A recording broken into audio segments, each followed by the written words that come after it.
my first question is really, why are you running? And what was the decision process like that said, I've got to do this? Well, why am I running? First off, as a local businesswoman, I've felt like there's a big vacuum in our community for having business expertise and experience leading this community, especially when everyone is coming to Dallas for our great business environment and our great schools and our great neighborhoods. So I felt like there's a huge vacuum for that process. In addition, I really feel like I can make a difference. You know, as a businesswoman in education, my whole 11-year career has been built on actually making an impact and changing people's lives. And who doesn't like making an impact in scale? And that was really one of the big things in evaluating this seat. And I kept thinking, you know, I just believe that we need less government in business, but more business in government. And like I said, with everyone moving here, I think District 32, Texas District 32 deserves leadership that actually has created jobs and forecasted growth and balanced a budget and created tens of millions of dollars in revenue. And I felt like our current representative has not done any of those things. So when you think about all of the people here, why are they here? It's because we have these great opportunities, but also great Texas values that I feel like aren't also being represented well, whether that's being pro-God, pro-family, pro-business, and our Texas fierce sense of independence. You know, those are our values that I don't think we should be homogenized for. And so really putting all of those factors together gave me the impetus to really put my hat in the ring and step out into the spotlight. I've typically been more behind the scenes creating impact, but now it's like, well, if you're going to take a shot, take a big shot. And in getting to this decision, you know, I've been pretty plugged in to the political scene or just kind of around it for a long time. And I was really surprised, I think all of us were, or not all of us, but many were, when Pete Sessions lost. And after hearing kind of, in my opinion, what Colin Allred with radio silence, when he first kind of came on to the scene, you know, I didn't really hear much about what was going on or what he was doing for the first few months.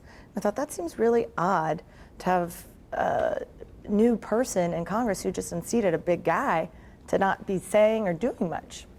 So I started looking at the district, and being a local, being from here, I talk to a lot of people, know a lot of people, and I just started kind of thinking and investigating, well, who else is stepping up? Who would challenge this person? And then, is the district even winnable? And so that was a big factor. You know, as a businesswoman, I like odds, but I like good odds. So I asked a couple people in the NRCC for the raw data of the district. I mean, I figured I've got an MBA from SMU. I could probably figure this out, mostly because I don't want to be shined. And so I basically locked myself in my room or my house for a weekend and mapped hundreds of rows of data and found what I believe is a very real path to victory. Which is what do you think? Because that was going to be my question to you. Why do you think this district is winnable for a Republican? Well, I think that in my analysis, you see Governor Abbott won this district by 6. Sessions lost by 5.5. That's a really big delta in a short amount of time. I think that there are a myriad of factors. First off, this is a very fiscally conservative, very pro-business environment. And people move here because they know, or live here and work here because they know that we can create better opportunities for ourselves than the government ever can. And in looking at different parts of the district, there are very real opportunities geographically where there was a lot of support for Governor Abbott, but much less so in terms of Pete Sessions. And so there's really an opportunity to reactivate those folks. I also think that there's a real lesson to be learned that people want to have a relationship with their congressperson, and especially in the bedroom communities where people are moving to those communities for the great jobs and great public schools. And being able to reach back into those communities that are very conservative, there were 40,000 modeled voters that didn't come out to vote in the Republican race. And so a lot of people stayed home, and reactivating or getting people excited about a businesswoman who's been in education and has served all of the school districts within these communities, and bringing back female voters is a big opportunity, in addition to straight ticket voting going away. So let me ask you then, how are you going to convince those Republicans who did not vote in 2018 to vote this time around? And B, how are you going to convince them, because you're in a primary, that you in fact are the best Republican to go up against Colin Allred? Well, I'm one of the few candidates that is from the district, so I think that gives me more credibility in terms and authenticity in talking to current voters.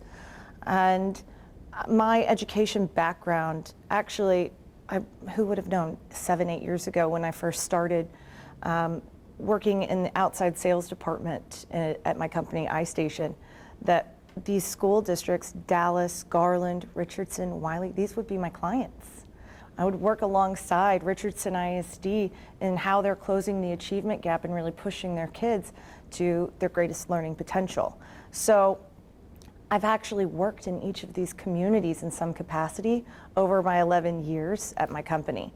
So being able to talk about the specific impact that I've made, not the impact I hope to make, is a huge competitive difference and advantage in talking to voters.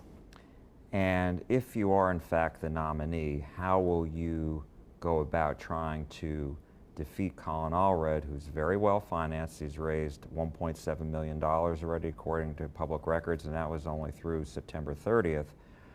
How are you going to go up against somebody who's tried to stick to issues such as veterans and infrastructure, trade, and child care that try to appeal to a purple audience, if you will? Sure. Well, I think that 2016 taught us some great lessons, that whether you're Hillary Clinton or Jeb Bush, you can have all the money in the world and still lose. So you have to be a little scrappy, but also really strategic in how you use your finances. Fortunately, I'm head of corporate strategy for my company, so that's my wheelhouse, is being really thoughtful and strategic with finances. Now, as it pertains to talking around Colin, I think that he's done a pretty decent job of talking about the issues, like you said. But there has been little action to move those issues forward. And if you look at his voting record, which he now has, it's been very disappointing. And he's not been an independent voice for our community. He talks out of the center of his mouth, but he votes out of the left of his mouth. And I think that that's really important to delineate for all of our folks here, is that you said you would be an independent voice, but you're towing the line and voting 100% with Nancy Pelosi. On what issues? Impeachment. He voted to ban fracking. He's voted on, a lot of issues that the House has taken up. And I think that what makes Congress so great is that you have to be accountable. You have 2 years to get stuff done. And unfortunately, what this Congress has demonstrated is that they're very focused on one person instead of 330 million people. And I think that it's been very disappointing to see what he has yet to do. Do you support President Trump? I support a majority of his policies, and I really appreciate the fact that he's throttled our economic engine to 10,000 points higher in the Dow Jones this morning. And I think that a lot of his policies have actually unleashed our American entrepreneurial spirit. Should he be impeached? No, I don't think he should be impeached. Why not? I don't support that. I've read the transcript, and I don't think that he committed a crime. I think that the majority of people in America right now are really concerned about, are they getting better health care? Are their drug prescription costs reducing? Do they have access to great jobs? Are their kids getting a great education? These are the issues that people are focused on, not necessarily what one person did on a phone call. You had mentioned Allred's decision to vote for impeachment tomorrow when the full House is set to vote. What was your reaction when you heard that, and what do you think the impact is on the district and the race? Well, first off, I was not surprised. I think that he's demonstrated frequently that he will toe the party line and not be an independent voice for our community. I think that while Trump lost this district, I think that people often vote with their wallets, and the economy has throttled at race speed under his leadership. And I think that at the end of the day, people will vote that way, and they will vote based on how they're personally doing. Because what we forget about this whole process in business is that politics is about serving people. It's about a me and you relationship.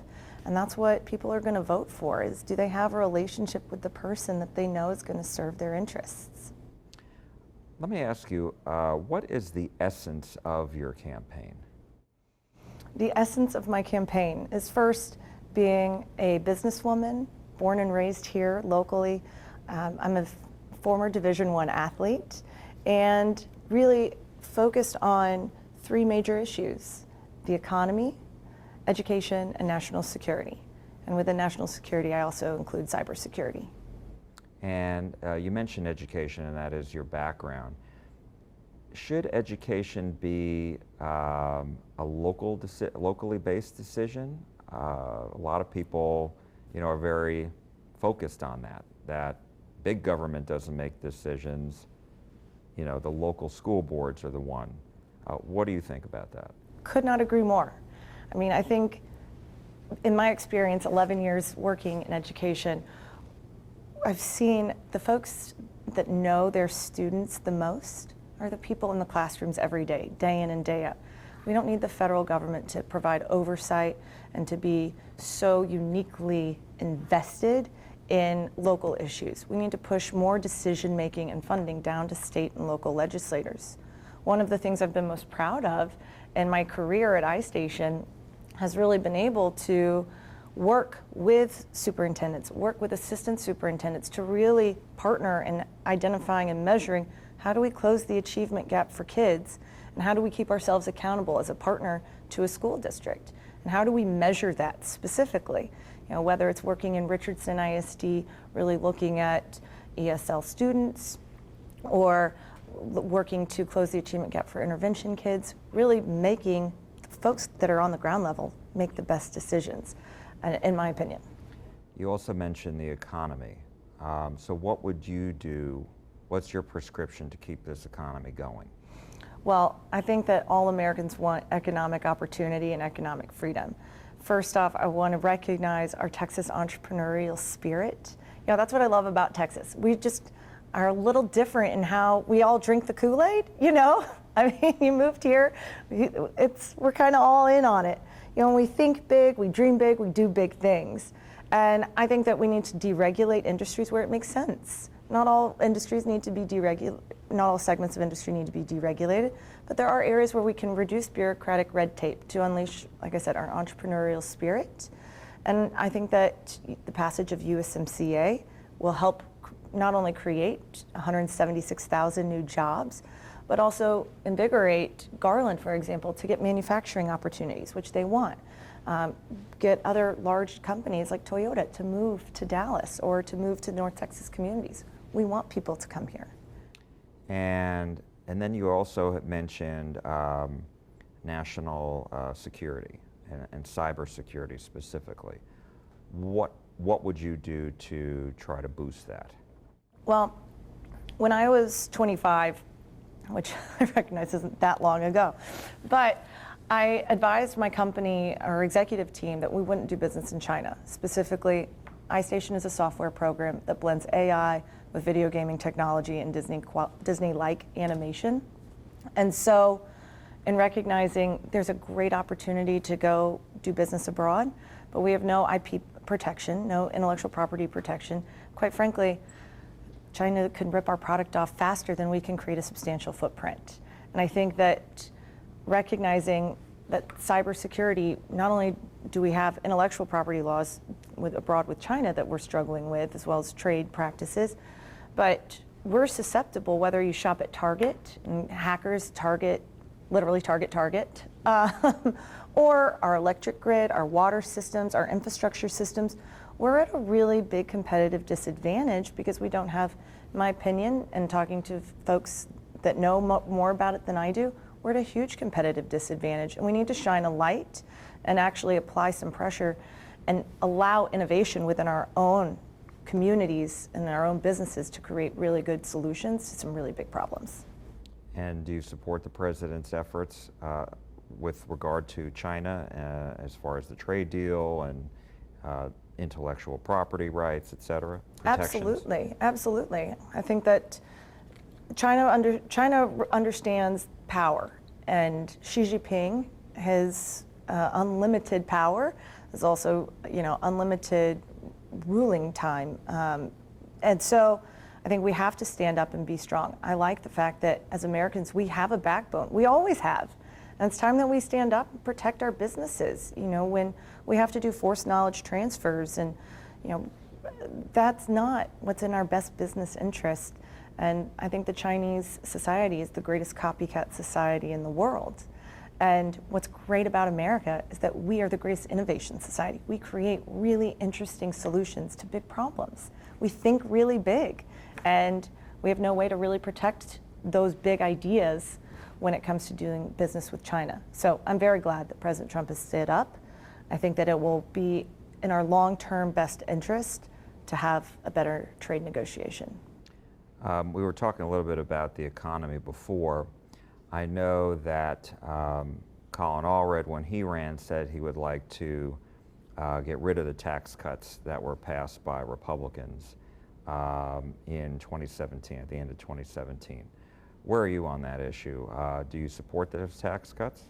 I do support the tax cuts. I think that they were useful for a lot of people, but I think they need to be revisited. Not everyone was a winner in the tax cuts, and I think that we need to reevaluate them and expand the tax cuts to include more people. We need to open that opportunity for more people to receive tax relief.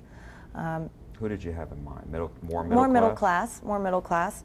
I think it's been great for our corporations to have a reduced tax cut, just because it allows us to reinvest in our own communities. I mean, that's what my company's done. We've been able to create more jobs because we're saving money. We're able to reinvest in our own business to create new products, get to market faster, and really serve the needs of our clients more quickly. And I think that those business practices are often not mentioned when it comes to the tax cuts. And that's how our community in North Texas continues to throttle at lightning speed. I wanted to ask you about spending. I was reading on your website that you're for a balanced budget amendment, and you had criticized Representative Allred's decision to increase spending and the debt threshold, but so is the president. Mm-hmm. And so I'm wondering, how do you square the two? Because the president has increased spending, and he has tried to avoid these fights that would, even though the government did shut down for an extended period of time, when it comes to lifting the debt ceiling, he's really wanted to avoid that as a fight. So where are you in that process? Because the president has agreed more with Democrats in that category. Well, I think that every American wants financial discipline. And to me, if I ran my business the way the government runs theirs, I'd be out of business a while ago, right? And I don't think that there's anything wrong with saying no to having financial discipline and saying, why do we keep increasing our spending? Yes, we want our GDP to grow, but imagine how much faster our GDP would grow if we cut wasteful spending.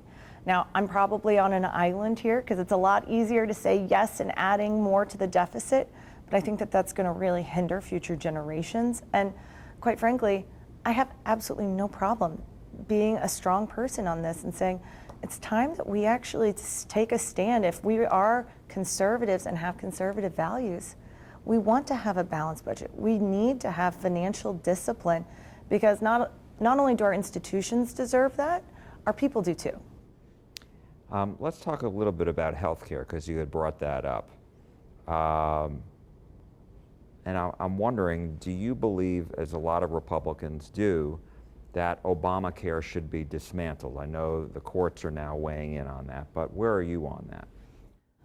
Well, Jack, to be honest, I think it's really disappointing that over a decade, our Republicans in Congress have yet to do anything to repeal or replace or come up with another idea on the other side of Obamacare. So I think that, in my opinion, that ship has sailed a little bit, and after a decade, that's going to be really hard to move and try to overturn outside of the court system. I think that the thing I really like that happened within Obamacare and that was highlighted in 2018 is that we must protect people with pre-existing conditions. This is a fact of life. We're people, we're compassionate. We have to make sure that no one wants a pre-existing condition, so we have to make sure that there's protections for those folks. But I think that there are a lot more economical ways and thoughtful ways we can talk about insurance and actually transition the conversation from always talking about insurance to empowering patients to make the best decisions for themselves. And where are you on Medicare for all? Well, I'm like most people in the country that I'm very against socialized medicine, and I think that that's going to be a terrible idea for our country as well as our North Texas community. We've got phenomenal hospitals here in North Texas. You know, whether you can go all around this city, and there's a ton of great hospitals. And I think the last thing that they want is to be strapped to having a socialized Medicare system or medicine system. And prescription drug prices are a big topic these days. As they should be. But you know, there are a bunch of camps. You know, some people say, you know, we've got to do whatever, the government needs to control these more. On the other hand, I've heard people say, well, if the government controls it more, then these firms, these drug companies, won't have the ability to invest in new drugs. So where are you on that? Well, as an executive of a company, I recognize that drug costs are way out of hand. I mean, it costs our company a lot to pay for these. Whether you're, you know, a patient, you're an employee, or just a person trying to get a normal drug price, it's way too expensive. I think that we have to get the government to allow the free market to dictate the prices. You know, we want the best drugs available to solve someone's ailments as fast as possible. This is where I believe that free markets and competition always make sense. The government doesn't do, I don't think the government's been really successful in talking about price setting, you know, or they haven't really demonstrated recently that they've been great in any financial measurement tool, considering the balanced budget issue.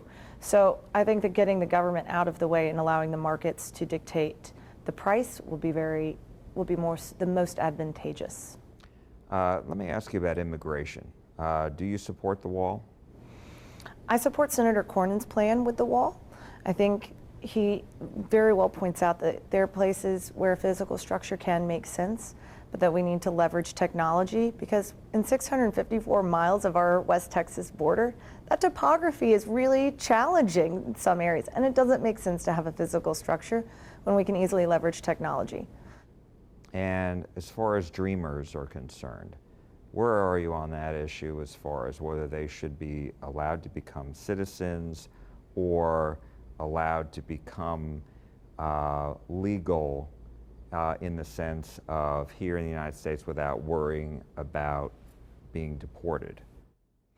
Well, I think we have to answer the first question, which is how do we secure our borders? Until we can actually have an answer for that, I don't think we can address some of these other areas in the same fashion. You know, there's a huge pipeline of people coming into this country, and we want people to come here, but we want them to come here legally. And I don't think there's anything wrong with that. Now, there are 7 million job vacancies here in our country, and we want people to come here and help be a part of our economy. But we have to secure our borders first before I think we can tackle dreamers or any of the other immigration metrics or issues. So as far as the president's plan is concerned, as far as the wall, you don't think that's enough to tackle the Dreamer issue? Well, if you've got 65,000 people that are employed in Central Border Patrol, but 144,000 people come into El Paso in a month, we're not controlling this issue at all, are we? I would argue that if CBP has 65,000 people across our entire country, but El Paso is getting 144,000 people coming in a month, then we're not, whether it's a wall or not, we're not doing what's best to secure our borders in a safe and humane way. The numbers have plummeted recently. Yeah, but it's still, we have a lot of people trying to get here, and is a wall enough? I'm not sure I have the answer to specifically say right now, but I think that we have to secure our border first before we can tackle these other issues. And then another issue that has really come to the forefront, especially this year here in Texas, the Second Amendment, but with all these dramatic shootings and deadly shootings that have taken place, El Paso and West Texas. And I'm wondering, what is your solution to that? Well, you know, there's a quote that keeps coming to mind about this, and the quote is, "We've lost our sense of morality as a country, and where we don't value people's lives anymore, where innocent people are being murdered." And you know who said that? It was Oprah Winfrey. And I think that she's right. You know, we've lost our sense of having genuine respect for one another, and that we don't take people's lives, innocent people's lives. As it pertains to the Second Amendment, I am a proponent of the Second Amendment. You know, I'm a single woman. I have a cat. What is she going to do? Meow someone to death if they come into my house? Right? But the reality is, in my opinion, we are not doing a good enough job enforcing our current gun laws. You know, if bad guys are always going to get access to weapons, then, and a weapon can be a myriad of tools. You know, recently most people are using guns and firearms, but you know, in Nice they used cars, or all over the world there are all sorts of different weapons used to inflict mass pain.